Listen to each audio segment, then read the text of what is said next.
Ah, mas eu não sei o que o pastor faz com o dinheiro do dízimo. Você nem tem que saber, irmão.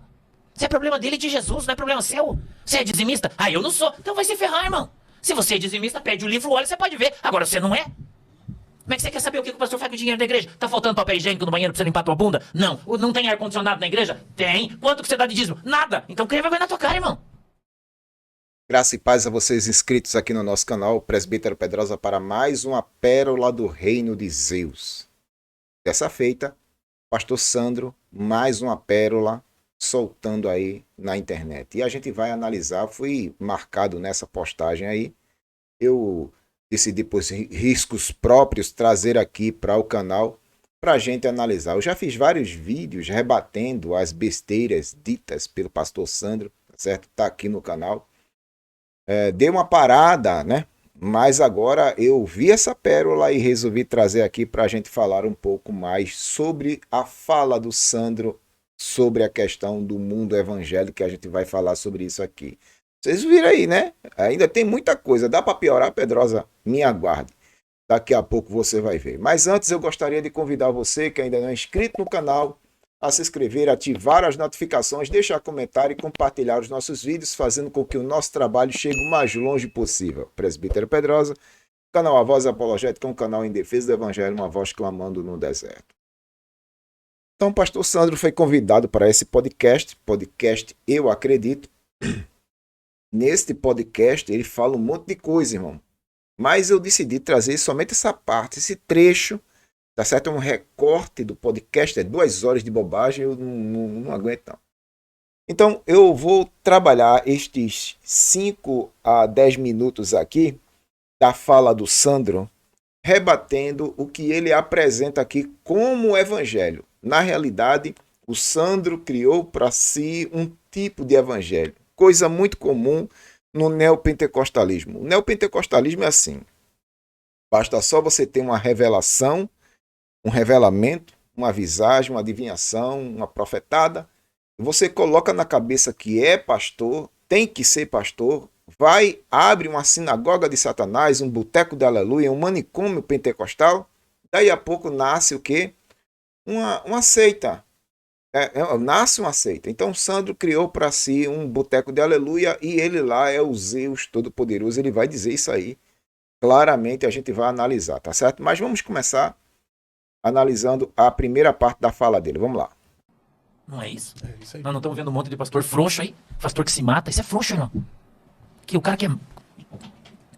Cara, como assim? Você vai. Ai, eu não aguento mais. Eu vou me matar. Irmão, É que também tem a doença do século que atinge muitos pastores, a depressão, né, pastor?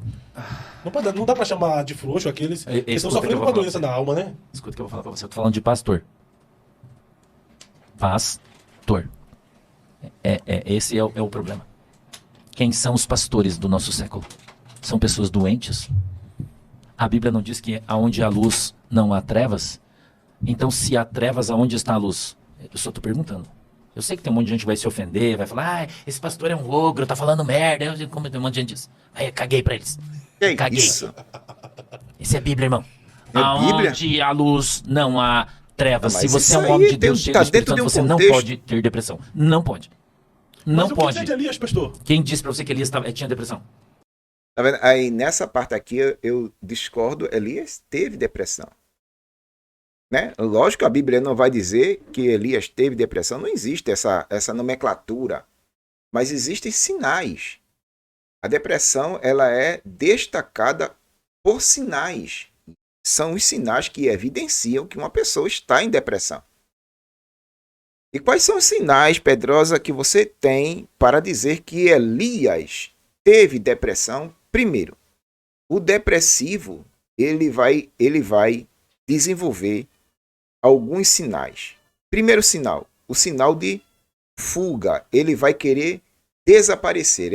É o principal, um dos principais sinais da depressão. É o sentimento de fuga. A Bíblia diz que quando Elias ficou sabendo do intento de Jezabel para o matar, Elias fugiu com seu moço para uma determinada cidade. É o primeiro ponto, é o primeiro aspecto, primeira característica. É o sentimento de fuga. O segundo sentimento de depressão de Elias foi deixar o moço ali e seguir pelo deserto sozinho. o sentimento de solidão. Então, primeiro, o sentimento de fuga. Segundo, o sentimento de solidão. E a psicologia classifica que homens insólitos tendem a suicidar-se. Certo? Então, Elias chega na cidade, deixa ali seu moço e segue sozinho pelo deserto. E no deserto, ele senta debaixo de um zimbro e pede para si o quê? O cancelamento. Não vou dizer a palavra para não complicar aqui com o algoritmo. Tá entendendo? Então, é o terceiro aspecto da depressão. O primeiro aspecto é a solidão, a fuga, né? O sentimento de fuga. O segundo aspecto, a solidão. O terceiro aspecto, o sentimento de cancelamento, o desejo de se cancelar.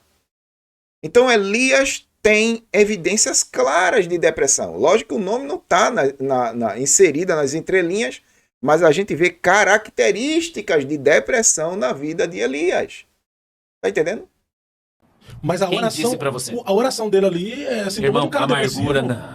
Isso aqui tá falando é psicologia moderna, irmão. Não é a Oh, Bíblia. meu Deus. Não é a meu Bíblia. Jeremias também. Maldito foi o dia que eu nasci. Mas isso é depressão. Ele foi tomado por uma angústia tão grande Mas que ele falou, Senhor, me Jesus iludiu. também fez isso. Jesus estava em foi depressão. tomado por uma angústia terrível. Ele estava em também. depressão, irmão. Eu não posso afirmar isso, mas Pois sentiu é, angústia mas é terrível. isso que eu tô falando, Mas você é não coisa- pode afirmar. Mas é coisa de homem. Mas é coisa O homem de tá sujeito a isso, mas pastor. veja. Aqui uma coisa. O senhor é pastor de igreja. As Quanto pressões que o tempo? senhor sofre no ministério. Quanto tempo, Fábio? É porque os caras não é igual eu. Entendeu? Fala, caguei. Caguei pra você, irmão. Ah, pastor, eu não concordo. Irmão, quem é você na hora do dia pra concordar ou não concordar? Eu quero que você se dane. Vai se ferrar, irmão. Tá vendo? Esse é o linguajar do pastor neopentecostal Sandro, que criou para si uma seita. Repete essa fala de novo aqui, do Sandro Pedrosa. Repete essa fala de novo. Olha a fala do pastor, viu? Vamos lá. Igual eu. Entendeu? Fala, caguei. Caguei pra você, irmão. Ah, pastor, eu não concordo. Irmão, quem é você na hora do dia pra concordar ou não concordar? Eu quero que você se dane. Vai se ferrar, irmão. É o quê, rapaz?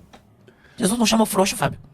As pessoas se ofendem comigo porque eu falo a verdade. Jesus não chamou o homem pra ser frouxo. Jesus chamou o varão, irmão, pra levantar a cabeça e matar no peito. Olha o que Jesus disse pra Ezequiel. Ezequiel, eis que eu vou te levar no meio de uma nação rebelde. Capítulo 2, envio do profeta. Veja, os neopentecostais, eles sempre usam situações, casos isolados do Velho Testamento para justificar as suas bizarrices. Pouco se usa o Novo Testamento, irmão. Pouco se usa as doutrinas da graça, mas tem que pegar situações isoladas para pessoas específicas no Velho Testamento para justificar as suas bizarrices, diabruras, bruxarias, feitiçarias e coisas dessa natureza. Tá lá a obrigação do atalaia. Mas eis que vão fazer a tua fronte dura como diamante. E quando bater de frente com os caras, você vai quebrar eles. Meu Deus! Ah, Jesus, os caras não me escutam. Ai, Senhor, eu prego, a minha igreja não vai. Cara, pega um pau e dá nos caras, irmão. Exclui o cara da igreja, disciplina, põe ordem na parada, mostra quem é que manda. Jesus chamou você pra você dominar o troço, irmão. O pastor, a ovelha saiu do caminho, ele pegava o cajado e quebrava a perna. Você não conhece a história de Israel? Eita! Aí a ovelha com a perna quebradinha aqui, ó. Jesus. Hoje em dia, a ovelha levanta o pastor. Ai, irmão, meu Deus, eu te ofendi, me perdoa. Que mané, os cambal de bico, irmão. Vai se converter, seu coisa. Vai se converter, irmão. Cria vergonha na tua cara. Hoje em dia tá uma folia na igreja dos caras assim, ai, essa igreja aí não tem transparência. Irmão, igreja não é véu pra ter transparência. É o que, rapaz?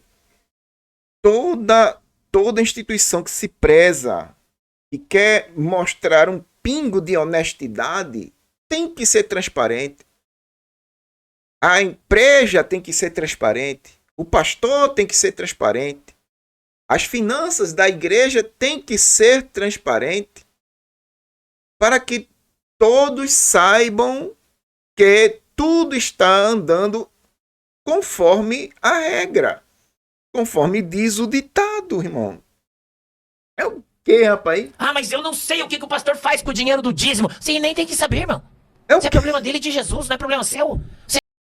Não existe isso, tá vendo? É o Sandro que criou a sua própria seita e lá ele domina, né? Porque todo ditador é assim. Ele tem um controle total de tudo. É o controle emocional das pessoas, o controle financeiro das pessoas. Tá entendendo? O controle social das pessoas, isso é ditadura, isso é seita, irmão. Isso é seita. É dizimista? Ah, eu não sou. Então vai se ferrar, irmão. Se você é dizimista, pede o livro, olha, você pode ver. Agora você não é. Como é que você quer saber o que o pastor faz com o dinheiro da igreja? Tá faltando papel higiênico no banheiro pra você limpar tua bunda? Não. Não tem ar-condicionado na igreja? Tem. Quanto que você dá de dízimo? Nada. Então cria vergonha na tua cara, irmão. É o quê, rapaz? Cria vergonha na tua cara, vaso. Você não tem coragem de falar isso, você não pode ser pastor. É forte, hein? Se você não tem coragem pra E falar o isso, você outro não pode ser alienado pastor. é forte. Entendeu? Ah, mas o pastor Sandro é um ditador. Não, eu mando, irmão. Jesus deu a igreja pra mim. Quem manda sou eu nesse troço aí. Quem manda sou eu nesse troço. Veja o linguajar do profeta das nações, irmão. Do homem das revelações. Repete essa frase aqui, Pedro. Vou repete de novo. Não, Não, eu não ditador, disse isso, não. Eu mando, irmão. Jesus deu a igreja pra mim. Quem manda sou eu nesse troço aí. Pastor Sandro é um ditador. Não, eu mando, irmão. Jesus deu a igreja pra mim. Quem manda sou eu nesse troço aí. Entendeu? Ah, mas o pastor Sandro é um ditador. Não, eu mando, irmão. Jesus deu a igreja pra mim. Quem manda sou eu nesse troço aí. E você não gostou, vai se ferrar. É o Você acha quê, que eu não pai? falo isso na minha igreja? Fala, irmão? pastor. Claro. Salomão disse que se te mostrarem frouxo Meu no dia da tua Deus do angústia, céu. tua fé será pequena, né? É, irmão. Daí você vai deixar o diabo tomar a boca de um camarada, entrar dentro da tua igreja e dizer o que você tem que fazer. Aí eu Da não concordo, tua não concordo, igreja. vaza, irmão. Não concorda, vaza. Vai achar um lugar onde você concorda. Vai com... Efésios 4, lá tá 4 e 11, né? Em diante, tá mostrando justamente as finalidades das funções e vocações que Deus dá, que é Deus quem dá pastores à igreja. A uns, né? Deus deu à igreja pastores, aliás, apóstolos, profetas, né? Doutores, mestres, evangelistas, pastores, querendo o aperfeiçoamento dos santos. Então, há um propósito nisso tudo. O Deus que dá, ele dá com propósito. E não um propósito para fazer isso aí, irmão. Mas por que existem destes, Pedrosa? São aquelas pessoas que ouviram vozes na cabeça dizendo, olha, tu vai ser pastor. Aí ele bota na cabeça para ser aquilo que ele botou na cabeça para ser. Tá entendendo? Triste da igreja cujo pastor não foi Deus que colocou. Foi ele mesmo que se autoproclamou pastor. Lamentável isso, irmão. Pregar lá na Igreja Batista, os caras fazem reunião, todos os membros, e manda o pastor embora. Vai achar a boca de um camarada, entrar dentro da tua igreja e dizer o que você tem que fazer. Aí eu não concordo, vaza, irmão. Não concorda, vaza. Vai achar um lugar onde você concorda. Vai congregar lá na Igreja Batista, os caras fazem reunião, todos os membros, e manda o pastor embora. Que não concorda com o que o cara tá pregando, mas aqui não. Na Igreja Batista, um pastor é retirado de suas funções pela igreja se esse pastor não estiver atingindo ou atendendo os requisitos do pastorado. E isso é louvável. Tá entendendo? Para que não se tenha uma ditadura, tá entendendo? Para que a igreja não tenha dono, é necessário que se haja um concílio, um presbitério, uma junta de pastores, justamente para isso. Para que, se o pastor que está ali naquela congregação não estiver andando em conformidade com o evangelho, faz-se o sínodo, tá entendendo? O concílio, na questão representativa, e se a igreja não quiser mais o pastor ali, tira. Isso é louvável, é para ser assim. Para que não hajam o quê? Para que não hajam as ditaduras. Das ditaduras as dinastias, das dinastias os nepotismos, depois as disputas pelo poder, a corrupção moral e a vaca vá pro brejo. É assim que tem que ser. não é Igreja Batista aqui, quem manda sou eu no Sapocilga. Mas isso aí não seria um abuso de Vai congregar lá na Igreja Batista, os caras fazem reunião, todos os membros, e manda o pastor embora. Que não concorda com o que o cara tá pregando, mas aqui não é Igreja Batista aqui, quem manda sou eu no Sapocilga. Tá Mas isso vendo? aí não seria um abuso de autoridade espiritual, pastor? Meu Jesus, onde é que você É viu que isso tá aí? tendo isso aí agora, né? Você não viu? Abuso de autoridade espiritual, quem tá abusando de você, É irmão? um abuso de autoridade espiritual, onde há um ditador, onde há um Gostou? coronel, Eu sou, e daí? um tirano, A Bíblia entendeu? diz que eu tenho que... Eu sou o quê? Jesus me chamou pra ser o quê? O frouxo? Meu Deus Mas, do pastor, céu. quando se trata de uma ovelha assim, há um abuso psicológico e Meu Deus, espiritual em cima tá da vendo? ovelha, uai. Desse jeito aí... Mas eu tenho que pregar a Bíblia, o que é que a Bíblia diz? Quando... Vou dar um exemplo pra você. Olha Judas. Vem a irmãzinha com o nardinho puro, quebra e vai passar em Jesus. Aí vem o Judas. Nossa, pra que gastar esse troço caro com Jesus? Por que a gente não vende e dá pros pobres? Essa voz...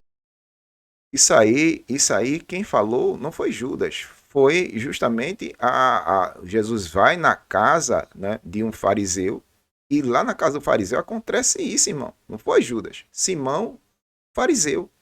Você é a voz de quem? Quem que falou isso, irmão? Judas. O que Jesus falou pro Judas? Falou, cara, o que você tem com isso? Você trouxe a mulher que dá pra mim aqui, você tem o que com isso aí? E João cumprimenta. Então né? Jesus abusou espiritualmente de Judas? Ô, irmão, pelo amor de Jesus, que igreja você vive, irmão? As pessoas têm que aprender a respeitar a autoridade do seu pastor. Por isso que ele é um pastor. Aí, com esse tipo de falácia, eles se blindam, tá certo? Num terrorismo psicológico, não tem que questionar sim. Você tem todo o direito, como ovelha de Cristo, igreja de Deus, questionar o seu líder se ele não estiver andando em conformidade com o evangelho. Tá certo? Tá lá. Eu poderia citar 1 Timóteo, quando Paulo exorta Timóteo na questão dos presbíteros, né? Se alguém pecar, chama os presbíteros da igreja, não é isso? E outra, lá embaixo, Paulo está dizendo a Timóteo assim, olha, corrige na presença de todos para que haja temor. Mas antes disso, Paulo fez com Pedro em Gálatas, capítulo 2, versículo do 11 ao 14, corrigiu Pedro na presença de todos, um líder que não estava andando em conformidade do evangelho. Está entendendo? E Paulo chegou lá e corrigiu. Então, todos são passíveis de correção, se não estiverem andando em conformidade com o evangelho. O pastor não é inquestionável. Quem é inquestionável é as Escrituras, palavra de Deus. Ela é inquestionável.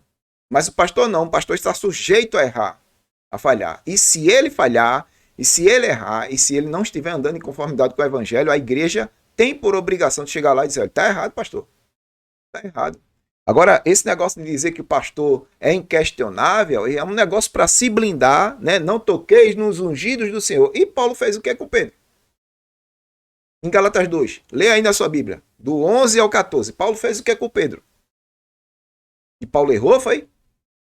Mas isso são narrativas criadas por pessoas para se blindar, tá entendendo? Diante das pessoas, né? Causar aquele terrorismo psicológico nas pessoas. Olha, se tu tocar no homem de Deus, Deus vai tomar providência contigo e coisas dessa natureza. Não, questione.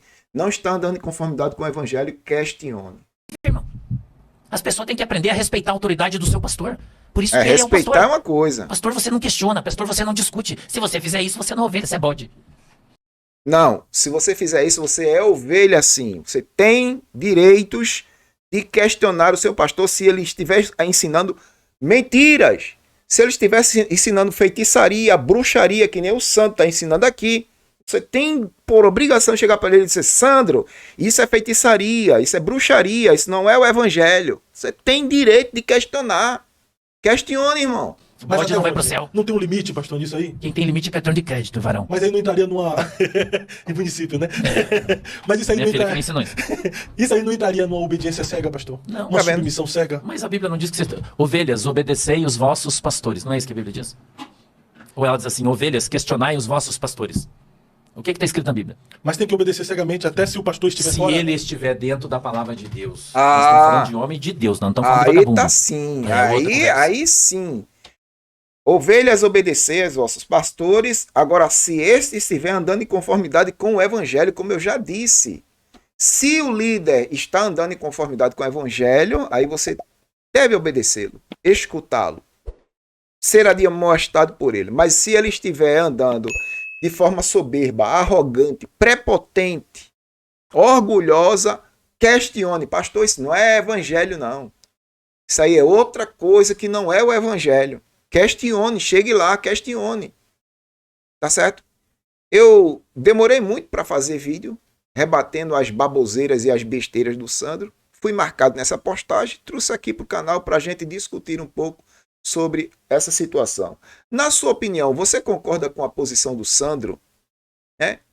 Você acha que o que ele falou, você acha que esse tipo de comportamento condiz com a postura de um pastor de rebanho, um pastor de ovelhas? Um pastor de uma comunidade deve se comportar assim? De forma tirânica? Eu não sei nem se essa palavra existe, mas eu falei aqui agora. Isso é uma postura de um líder diante dos seus liderados? Deixe sua opinião aí nos comentários. Eu gostaria de saber a sua opinião sobre isso tudo, tá certo? Uma vez mais eu lhe agradeço, Presbítero Pedrosa, canal A Voz Apologética, um canal em defesa do Evangelho, uma voz clamando no deserto. Curta, comente, compartilhe, se inscreva, faça com que esse trabalho chegue o mais longe possível. Deus abençoe e até a próxima.